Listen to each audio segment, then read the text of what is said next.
Yo les gens, j'espère que vous allez bien, je vous retrouve aujourd'hui pour une nouvelle vidéo sur Forza Horizon 5 et on part ensemble aujourd'hui pour un nouvel épisode du Top Gear Equinox avec ce coup-ci la F1 Bad to the Blade Hot Wheels. Voilà, voiture qui va faire plaisir à ceux qui attendaient des F1 sur Forza Horizon 5 parce que c'est clairement ça, sauf que voilà, c'est badgé Hot Wheels et que c'est une création Hot Wheels, mais on a un comportement et des performances de F1 et du coup probablement une voiture qui va faire un assez bon chrono sur ce circuit du Top Gear Equinox. Donc on va voir un petit peu ce que ça va donner. Pour l'instant on est complètement d'origine. On a 650 chevaux pour 725 kg. Donc niveau rapport puissance on est quand même pas mal du tout. On a le 0 à 100 qui se fait en 2 secondes. La vitesse de pointe qui est aux alentours des 300 km/h. Et surtout on a la meilleure tenue de route du jeu puisque cette voiture est en Gelatero Max aux alentours des 3.3 d'origine. Donc autant vous dire que là normalement tous les virages doivent passer à fond quasiment sans jamais ralentir. En tout cas ce genre de virage un petit peu large. Donc on va voir un petit peu ce que ça donne niveau chrono sur ce circuit du Top Gear Equinox et puis on verra surtout après avec les améliorations et les réglages s'il y a possibilité d'en faire un truc encore plus rapide et plus optimisé que de série. Voilà, de série entre guillemets parce que bon, en S2 998 et considérant que c'est plus ou moins une F1, est-ce qu'on peut vraiment encore parler de voiture de série? J'en suis pas 100% sûr. En tout cas, elle est très facile à conduire, le freinage est insane, la tenue de route est insane. On a juste pas une norme VMAX, mais j'ai envie de dire c'est le cas de beaucoup de voitures de l'extension Hot Wheels. Vous avez deux séries, pas forcément les grosses VMAX, mais vous avez toujours les grosses tenues de route. Soit c'est ça, soit c'est l'inverse en fait. Vous avez la Venom F5 qui a aucune tenue de route, mais qui est une des voitures les plus rapides du jeu en termes d'accélération et de vitesse max. D'ailleurs, il me reste encore d'autres voitures à tester dans l'extension Hot Wheels. Il me reste la Schupan à tester sur le Top Gear Equinox. Je ferai probablement aussi une vidéo sur la Camaro Copo, qui a apparemment une des meilleures bases pour faire du wheeling et pour faire du drag. Et puis bon, il restera aussi la Subaru et d'autres véhicules à tester, un de ces quatre que je ferai aussi en vidéo. Donc tout ça pour dire quoi? Tout ça pour dire que si vous n'êtes pas encore abonné, c'est le moment de le faire, comme ça les prochaines vidéos qui sortiront sur ma chaîne, les prochains lives, eh bien vous serez informés et vous pourrez directement accéder au nouveau contenu. Donc pensez à vous abonner si ce n'est pas encore fait. Et pensez évidemment, si vous avez pas encore l'extension Hot Wheels, si vous pensez vous la prendre, ou si vous voulez vous acheter le jeu ou d'autres jeux, à prix réduit, voilà, des abonnements, des extensions, des DLC, pensez à prendre tout ça via mon lien Instant Gaming qui sera sur cette vidéo en description et en commentaire, puisque ça me soutient, et vous, ça vous permet de profiter de petits prix assez sympathiques quand même sur ce genre d'achat. Donc n'hésitez pas, pensez-y, voilà, c'est tout bénef pour tout le monde. J'ai pas précisé le type de moteur qu'on a sur cette voiture. On a un moteur 3,5 litres de cylindrée, mais j'arrive pas à savoir si c'est un V6 ou un V12. Au son, je dirais que c'est plutôt un V6, ça me semble pas assez aigu pour être vraiment un V12.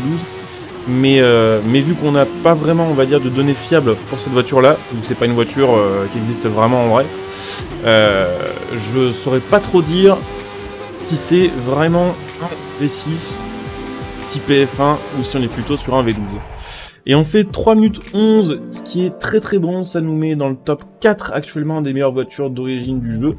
Ce qui nous a vraiment manqué, c'est la VMAX, mais on va améliorer ça et on va régler tout ça pour pouvoir évidemment faire un meilleur chrono. Donc la bonne nouvelle, c'est qu'on va avoir des améliorations de dispo et on aura même un swap. Waouh, ça va être insane avec le V12 Racing.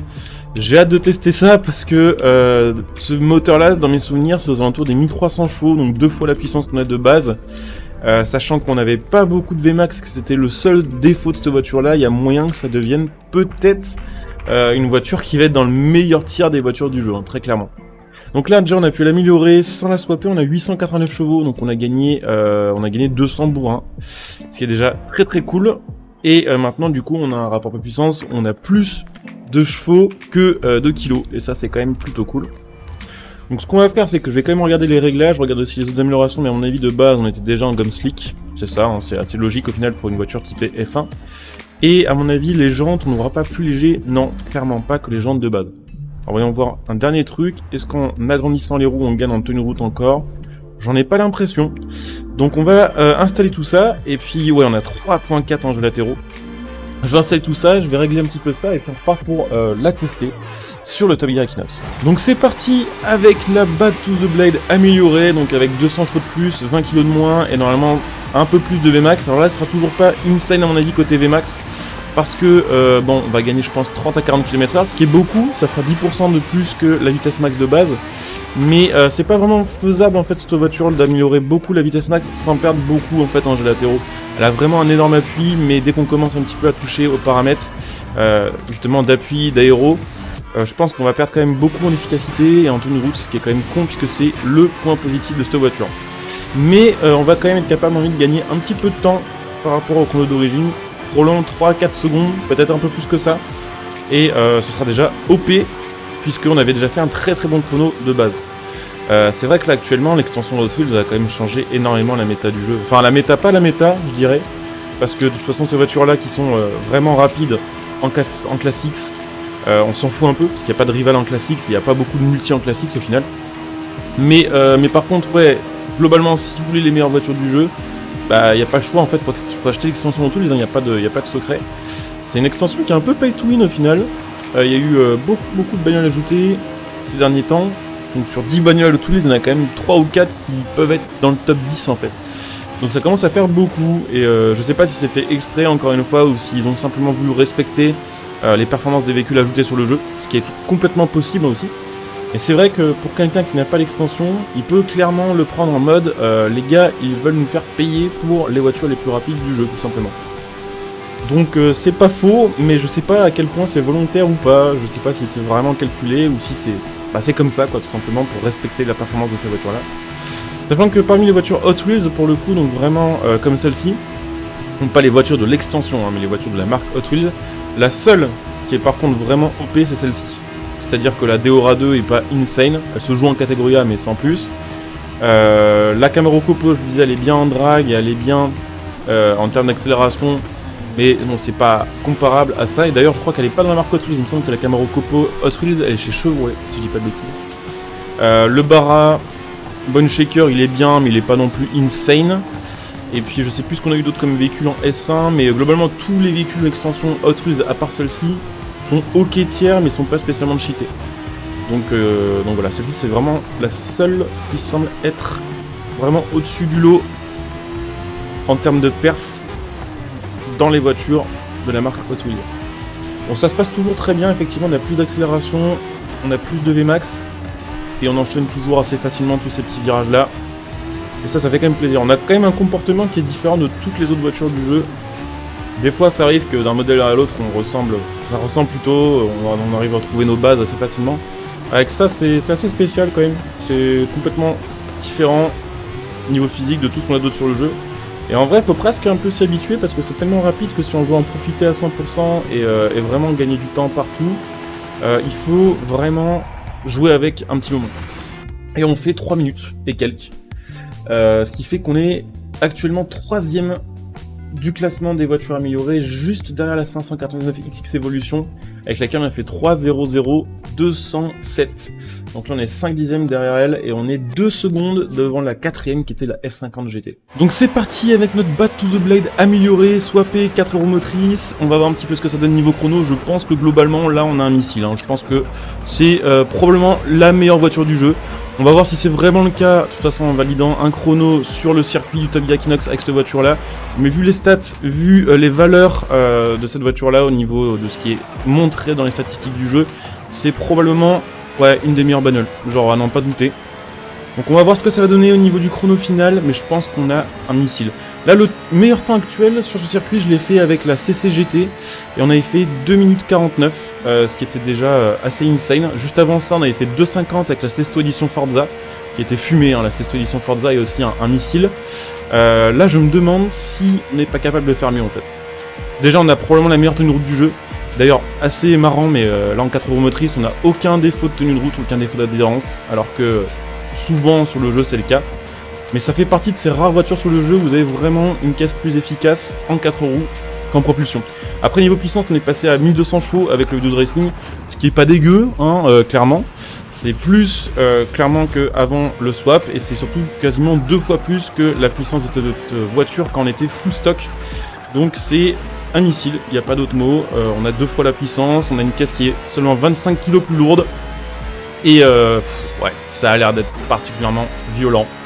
J'ai hâte de voir le chrono final, franchement, qu'on va réaliser avec cette voiture-là. Parce que effectivement, le gros souci de cette voiture, ça va rester la Vmax. Je pense que là, vraiment, vent dans le dos, en descente, on va être à 360 grand max. mais on a tellement une tenue de pété qu'à mon avis, il y a beaucoup de virages où on va même pas avoir besoin de freiner, alors que d'habitude, on aurait dû au minimum ralentir. Là, je pense que la plupart des virages vont passer full, ouais, on est à 340 ici, c'est n'importe quoi. Je suis jamais passé sur Horizon 5 à cette vitesse-là, dans ces endroits-là. Genre jamais, ça n'est jamais arrivé. Alors que pourtant, j'en ai testé des bagnoles, j'ai testé des trucs rapides, hein. J'ai testé quand même vraiment maintenant, je pense, les voitures les plus rapides du jeu, plus ou moins. J'ai jamais passé ces vitesses-là, dans ces virages-là, ce qui me semble du coup complètement insane. Oh là là, comment elle est réactive. Oh, c'est violent. Je sais pas ce que ça va donner niveau chrono final, là c'est un peu dur de se prononcer tant qu'on n'est pas arrivé. Mais il y a moyen qu'on se mette très très bien. Je pense qu'elle est au moins dans le top 3, je sais pas si on fera genre le meilleur chrono ever avec cette voiture là. J'ai quand même un peu des doutes, parce que la CCGT avait une presque si bonne tenue de route, et on avait quand même une beaucoup plus grande VMAX que ça. Mais bon, tout est possible, j'ai envie de dire. Et on est seulement à 2,26 ici, donc elle a ses chances. Elle a ses chances, vraiment selon le pilotage dans les derniers virages. Il y a peut-être moyen d'enregistrer une nouvelle meilleure voiture sur Forza Horizon 5 en termes de chrono global en classics. Elle est incroyable. C'est une dinguerie. Et oui, on fait 2,48 et des poussières. On est 1 seconde et demie devant la Sesto Lemento. Et on est 6 dixièmes de seconde devant la CCGT. Donc effectivement, la nouvelle meilleure voiture du jeu semble être cette Bad to the Blade. J'avoue que je m'attendais pas à ça, je m'attendais à ce qu'elle soit cheatée. Vraiment, parce que tout le monde me le disait, mais à ce point-là, c'est quand même un délire. Genre clairement, là, si c'est pas du pay to win, je vois pas ce que c'est. Donc ouais, à mon avis, dans les jours à venir, bon, on testera aussi la Choupane, bien sûr, la Camaro Copo, comme je disais tout à l'heure, mais surtout, ce qu'il va falloir que je fasse, c'est une nouvelle vidéo reprenant en fait le top des meilleures voitures du jeu en termes d'accélération, VMAX, de tenue de route, le top général, le top des meilleures voitures de stock. Je pense que je ferai tout ça en une seule vidéo, je vais pas vous faire 50 vidéos en mode les meilleures voitures de Forza Horizon, j'en ai déjà fait beaucoup de ce genre là. Mais en fait l'extension de Twitch a tellement tout changé au niveau des classements que ouais, là maintenant si vous regardez l'ancienne vidéo que j'ai fait à la sortie du jeu sur les meilleures voitures du jeu, c'est absolument plus valide. Donc ouais, grosse dinguerie, la Bad to the Blade, chrono de fou furieux, adhérence de malade, puissance de ouf, je l'ai peut-être pas précisé, mais ouais, on est à 1200 chevaux avec le V12 Racing maintenant, et j'ai l'impression que du coup ils ont pris une ancienne version du swap V12 Racing de Forza Horizon 4, parce qu'il me semble que sur Horizon 5 le V12 Racing fait 100 chevaux de plus, donc je me demande si pour éviter qu'elle soit vraiment trop cheatée et trop loin devant les autres, ils ont pas pris une ancienne version de ce swap là, genre de Forza Horizon 4 avec les mêmes stats, pour avoir 100 chevaux de moins. J'avoue que là avec 100 chevaux de plus, on aurait peut-être tapé 5 ou 6 km/h en VMAX en plus, mais ça aurait peut-être permis de gagner sur le chrono final encore 1 seconde, et là on aurait eu un trop gros gap entre cette voiture là et les voitures de base de Forza Horizon 5. Donc vraiment, pour le coup, meilleure voiture, vraiment il n'y a pas photo là-dessus. Donc on va arriver à la fin de la vidéo, j'espère qu'elle vous aura plu. Si c'est le cas, n'hésitez pas à liker, à commenter, à venir me follow sur Twitter pour ceux qui souhaitent être au courant des prochaines news concernant les jeux auxquels je joue sur ma chaîne YouTube. Ceux qui veulent m'envoyer des messages privés et autres, n'hésitez pas. Vous trouverez aussi ma chaîne Twitch. Si vous êtes intéressé pour me voir en live, n'hésitez pas à venir me follow via le lien qui sera sous cette vidéo en description et en top commentaire. Ça vous permettra de recevoir les alertes des prochains lives. Si vous avez Amazon Prime, vous pouvez me soutenir gratuitement sur Twitch en utilisant votre Twitch Prime sur ma chaîne Twitch, qui vous permettra aussi de profiter de plein de petits bonus. Vous pouvez me soutenir gratuitement aussi en achetant vos composants PC, vos périphériques, vos configs via mon lien matel.net qui sera sous cette vidéo. Et puis pour ceux qui souhaitent me soutenir sur le long terme, n'hésitez pas à devenir un soutien de la chaîne via le bouton rejoindre cette vidéo. Là aussi évidemment il y a plein de bonus, plein d'avantages. Je vous souhaite une bonne journée, je vous dis à très bientôt, bon jeu à tous, ciao.